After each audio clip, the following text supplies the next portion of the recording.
আসসালামু আলাইকুম ওয়া রাহমাতুল্লাহি ওয়া বারাকাতুহু।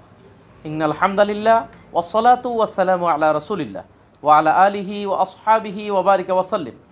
কাছে ও দূরে যে যেখানে বসে বাংলাদেশ প্রাইভেট মাদ্রাসা ওয়েলফেয়ার অ্যাসোসিয়েশন নিবেদিত আল জাহিদ ইসলামিয়া আলিম মাদ্রাসা ইসলামী জীবন অনুষ্ঠানটি উপভোগ করছেন, সকলকে আন্তরিক মোবারক এবং শুভেচ্ছা জানিয়ে শুরু করছি আজকের অনুষ্ঠানটির কো স্পন্সর হিসেবে আছেন আজিম চৌধুরী হজ কাফেলা, পাওয়ার্ড বাই লক্ষ্মীপুর আইডিয়াল আলিম মাদ্রাসা। সুপ্রিয় দর্শক মণ্ডলী, আপনারা জানেন প্রতি পর্বেই প্রাজ্ঞ এবং বিজ্ঞ আলেমী দিনগণ আমাদের স্টুডিওতে উপস্থিত হয়ে থাকেন এবং মাহে রমজানের বিভিন্ন প্রশ্নের জবাব দিয়ে থাকেন। মাসালা মাসায়েলের যুক্তিখণ্ডিতভাবে তারা আপনাদেরকে জবাব দিয়ে থাকেন। আজকে আমাদের স্টুডিওতে উপস্থিত হয়েছেন প্রখ্যাত আলেমী দিন হজরত মাওলানা ইয়াসিন নিয়াজি সাহেব। আসসালামু আলাইকুম ওয়া রাহমাতুল্লাহি ওয়া বারাকাতুহু। সুপ্রিয় দর্শক মণ্ডলী, আমাদের স্টুডিওতে আরও উপস্থিত হয়েছেন হজরত মাওলানা ইউনুস পাটোয়ারি সাহেব।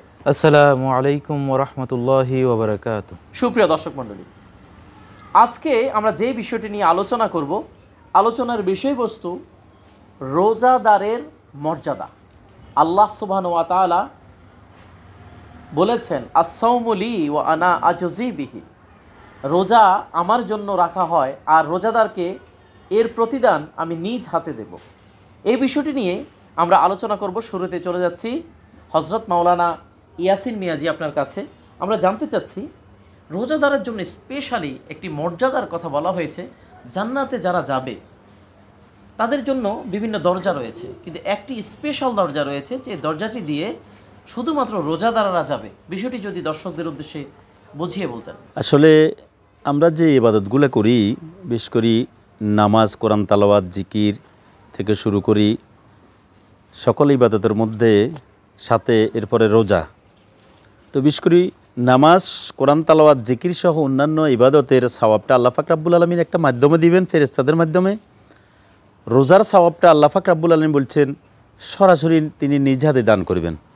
হাদিসে কুদসিতে বলেছেন, আস-সাওমু ফাইন্নাহু লি ওয়া আনা আজজি বিহি, রোজা বান্দা একান্তভাবে আমার জন্য রাখে, এই রোজাদারের জন্য আমি আল্লাহ নিজেই যথেষ্ট। তো আসলে আল্লাহ তাআলা অন্য কোনো ইবাদতকারীর সাথে সাক্ষাৎ করবেন না, দেখা করবেন না, একমাত্র রোজাদারের সাথেই দেখা করবেন, সাক্ষাৎ করবেন। আমাদের বড় পীর আব্দুল কাদের জিলানী রহমতুল্লাহ আলাইহি বলেছেন, জান্নাত দো জগ যে ইয়া রব কিয়া কারো, আর জো হাই মাই তো যে দেখা কারো। আল্লাহ, আমি তোমার কাছে জান্নাত চাই না, জাহান্নাম চাই না, আমি শুধু চাই তোমার সাক্ষাৎ। আমাকে তুমি যদি জান্নাত দাও, সেই জান্নাতে যদি তুমি আমার সাথে সাক্ষাৎ না করো, তাহলে এই জান্নাত পাওয়ার আমার কোনো প্রয়োজন নেই। তুমি আমাকে প্রয়োজনে জান্নাত না দাও, তবে তুমি আল্লাহ আমার সাথে সাক্ষাৎ করতে হবে, দেখা করতে হবে।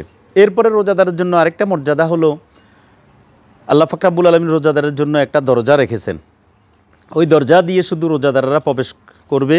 একজন ঘোষক থাকবে, একজন ফেরেশতা থাকবে, তিনি ঘোষণা করবেন, কারা আছো রোজাদার, কে আছো রোজাদার, আসো। এই রোজাদাররা শুধু এই দরজা দিয়ে প্রবেশ করতে থাকবেন।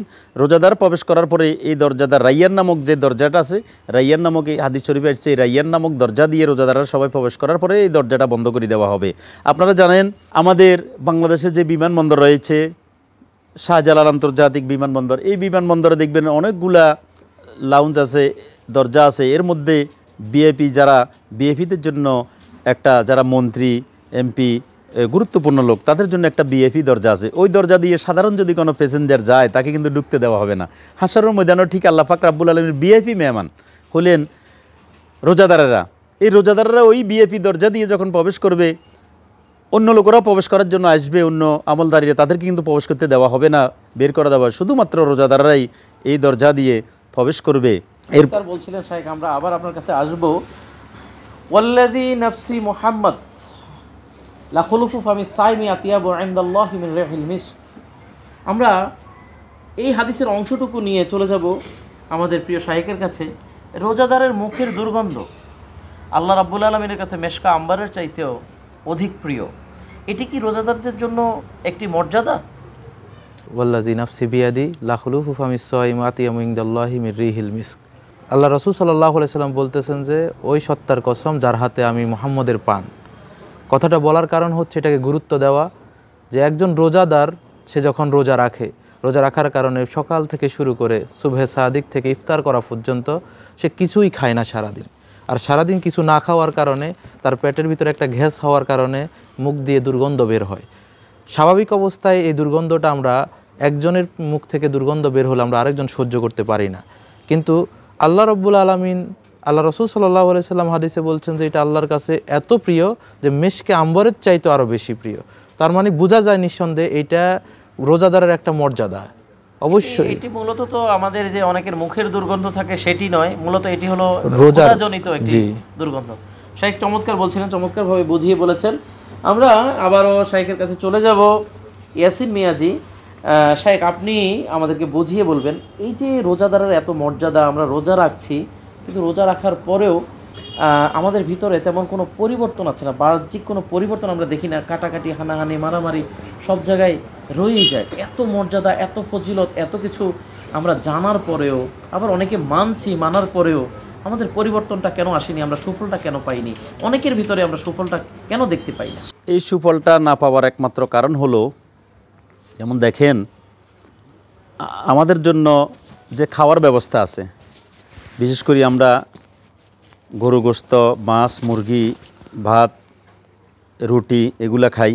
এগুলা খাওয়ার কারণে আমাদের শরীরের মধ্যে কিছু পরিবর্তন আসে, রক্ত বৃদ্ধি হয়, রক্ত সঞ্চালন হয়।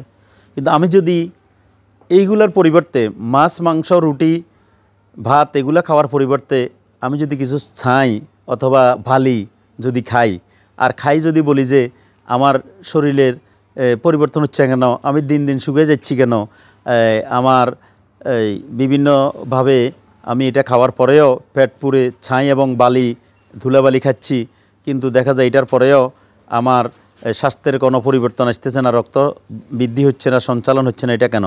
তখন আমি যদি বিশেষ করি এখানে খাওয়ার জন্য যে উপকরণগুলো দেওয়া হয়েছে নির্দিষ্ট করি, মাছ, মাংস এগুলো না খাই, ছাই এবং বালি খেলে তো এটার সুফল পাওয়া যাবে না। ঠিক রোজাদারকে বলা হয়েছে রোজা রাখার পরে মাল্লাম ইয়াদা কাওলা জুরে ওয়াল আমালা বিহি ফালাইসা লিল্লাহি হাজাতুন ফি আইয়াদা তামাহু ওয়া শারাবাহু। মিথ্যা কথা, সুদ, ঘুষ, দুর্নীতি এগুলা পরিত্যাগ করার জন্য। এখন আমি যদি এই অবৈধ ব্যবসার টাকা দিয়ে যদি আমি সেহরি খাই, ইফতার করি, এই রোজার সুফল তো আসবে না। আমি রোজা রাখার পরে যদি কারো গীবত করি, দেখা যায় গীবত করার কারণে আমার এই রোজার যে সুফল পাওয়ার কথা, এই সুফল তো আসবে না। আল্লাহ রাসূল সাল্লাল্লাহু আলাইহি ওয়াসাল্লাম এরকম একদিন উনি ওনার কিছু সাহাবীদের, একজন সাহাবীর বাড়িতে গেলেন ইফতার করার জন্য। তিনি তখন ঘোষণা করে দিলেন, নাম ধরে ধরে অমুক অমুক তোমরা আমার সাথে ইফতার করবে। একজন লোকের নাম বলা হয় নাই। তিনি বললেন, আমার নাম তো বলা হয় নাই। আল্লাহ রাসূল বললেন, কেন তুমি তো রোজা রাখো নাই? সে বলল, ইয়া রাসূলুল্লাহ, আমি তো রোজা রেখেছি, সেহরি খেয়েছি, সারাদিন না খাইয়াছি এবং এখন ইফতারের পূর্ব মুহূর্তে ইফতার করব। তো আল্লাহ রাসূল সাল্লাল্লাহু আলাইহি ওয়াসাল্লাম বলছেন, তাহলে তুমি এক কাজ করো, তোমার হাতটা একটু তোমার মুখের মধ্যে একটু দাও। সে আঙ্গুল যখন মুখের মধ্যে ঢুকিয়ে দিলেন তখন বমি করলেন, বমির সাথে কাঁচা রক্ত এবং গোশত বেরিয়ে আসছে। তখন আল্লাহ রাসূল সাল্লাল্লাহু আলাইহি ওয়াসাল্লাম বলছেন, তুমি তো এই রোজা রেখি অন্যের গীবত করেছো, সমালোচনা করেছো। সমালোচনা করার কারণে গীবত করা মানে আল গীবাতু আসাদ্দু মিনাজ জানা, জেনার থেকেও গীবতটা হলো নিকৃষ্ট। এরপরে তুমি গীবত করার মানে হলো মৃতবাহীর গোশত খাওয়া। তুমি যে গোশত খাইছো এখন কাঁচা গোশত এবং রক্ত বেরিয়ে আসছে। তো আসলে আমরা রোজার সুফলগুলো পাই না। এজন্য আমরা রোজা রাখার এক নম্বর হলো সেহরি ইফতার আমরা হালাল রিজিক দিয়ে করতে হবে। আর দ্বিতীয়ত হলো আমরা রোজা রাখার পরে কারো গীবত শেখায়ত করতে পারবো না, সুদ, ঘুষ, দুর্নীতি, মিথ্যা কথার সাথে জড়িত থাকতে পারবো না। আমরা যদি মিথ্যা কথার সাথে জড়িত না থাকি, যেমন দেখেন রোজাটা কোরআন নাজিলের মাস, রমজান মাসের এত মর্যাদা, কিন্তু দেখা যায় কোরআন নাজিলের মাসেও অনেকের রোজা রাখিয়ে কোরআনের বিরুদ্ধে অবস্থান নেয়। খুব চমৎকার বলছিলেন। আসলে মূলত আমরা যা বুঝতে পারলাম যে আসলে আমরা রোজা রাখছি, শুধু পেটে উপাস থাকছি, কিন্তু আল্লাহ রাব্বুল আলামিন যা নিষেধ করেছেন সেগুলো আমরা নিষেধাজ্ঞা না মানার কারণে আমাদের রোজাও হচ্ছে না, আবার আমরা এর সুফলটাও পাচ্ছি না। চমৎকার বলছিলেন। আসলে আল্লাহ রাব্বুল আলামিন এর হাদিসে কুদসিতে এসেছে, ফালা ইয়ারফাস ওয়ালা ইয়াসখাব, অর্থাৎ তোমরা কোনো মন্দ কথা বলা, মন্দ কাজে যাওয়া, কোনো কিছু যেতে পারবা না। তো শাইখ, আপনার কাছে আমরা জানতে চাচ্ছিলাম, একজন রোজাদার তিনি মর্যাদাবান হচ্ছেন, কিন্তু দেখা যাচ্ছে যে রোজা রেখেও খারাপ কথা বলছে, অশ্লীল বাক্যালাপ করছে।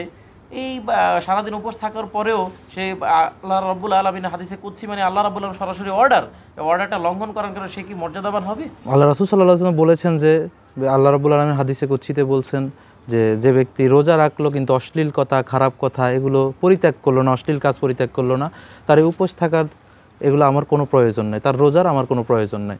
তাহলে সুতরাং কোনো ব্যক্তি যদি রোজা রেখে সকালবেলা সুবহে সাদেকের পূর্বে খাবার খেলো, তারপর সারাদিন কিছুই খেলো না, কিন্তু দোকানে বসে হোক বা অন্যের সাথে বসে হোক গীবত করলো, অশ্লীল ভাষায় কথা বলল অথবা আরেকজনকে গালিগালাজ করলো, এর দ্বারা তার রোজার যে প্রকৃত হাকিকত সেটা থাকে না, যার ফলে সে প্রকৃত মর্যাদাবানও হতে পারে না। এই রোজা তাকে সওয়াবের ধারপান্তেও নিবে না, যেহেতু আল্লাহই বলে দিয়েছেন যে তার এই পানাহার ত্যাগ করার দ্বারা আমার এটার কোনো প্রয়োজন আমার নেই। ধন্যবাদ সাহেব, চমৎকার বলছেন। সুপ্রিয় দর্শক মণ্ডলী, আমরা আলোচনা শুনছিলাম, নিশ্চয়ই আপনারাও আলোচনা শুনতে শুনতে এমন একটা অবস্থায় গিয়ে পৌঁছেছেন যে আরও কিছুক্ষণ যদি শুনতে পারতেন আপনাদের কাছে অবশ্যই ভালো লাগতো। আমাদের হাতে তো সময় নেই, আমরা অন্য কোনো পর্বে অবশ্যই প্রাজ্ঞ এবং বিজ্ঞ আলেমদের মাধ্যমে এই অনুষ্ঠানের মতোই জনপ্রিয় অনুষ্ঠান আপনাদেরকে উপহার দেব ইনশাআল্লাহ। আপনাদের যাওয়ার আগে একটু স্মরণ করিয়ে দিচ্ছি, আজকের এই প্রোগ্রামটি বাংলাদেশ প্রাইভেট মাদ্রাসা ওয়েলফেয়ার অ্যাসোসিয়েশন নিবেদিত আল জাহিদ ইসলামিয়া আলিম মাদ্রাসা ইসলামী জীবন অনুষ্ঠান। এই অনুষ্ঠানের কো স্পন্সর হিসেবে আছেন আজিম চৌধুরী হজ কাফেলা, পাওয়ার্ড বাই লক্ষ্মীপুর আইডিয়াল আলিম মাদ্রাসা। আজকে বিদায় নিচ্ছি, অন্য কোনো পর্বে আবারও দেখা হবে ইনশাআল্লাহ। আসসালামু আলাইকুম ওয়া রাহমাতুল্লাহ। আল জাহিদ ইসলামিয়া মাদ্রাসায় আপনাদের স্বাগতম। Noakhali Senbag college road Euro টাওয়ারে অবস্থিত আল জাহিদ ইসলামিয়া মাদ্রাসা ইসলামিক ও আধুনিক শিক্ষার সমন্বয়ে যুগোপযোগী একটি দ্বীনী প্রতিষ্ঠান। মাওলানা জাহিদুল ইসলাম কর্তৃক পরিচালিত আল জাহিদ ইসলামিয়া মাদ্রাসায় রয়েছে আবাসিক, অনাবাসিক এবং ডে কেয়ার ব্যবস্থা রয়েছে। নুরানি বিভাগে প্রথম থেকে তৃতীয় শ্রেণী পর্যন্ত, জেনারেল বিভাগে চতুর্থ থেকে দশম শ্রেণী পর্যন্ত। এছাড়া রয়েছে হিফজুল কোরআন, নাজেরা, হিফজ এবং দাওরা বিভাগ। আল জাহিদ ইসলামিয়া মাদ্রাসা, সেনবাগ, নোয়াখালী।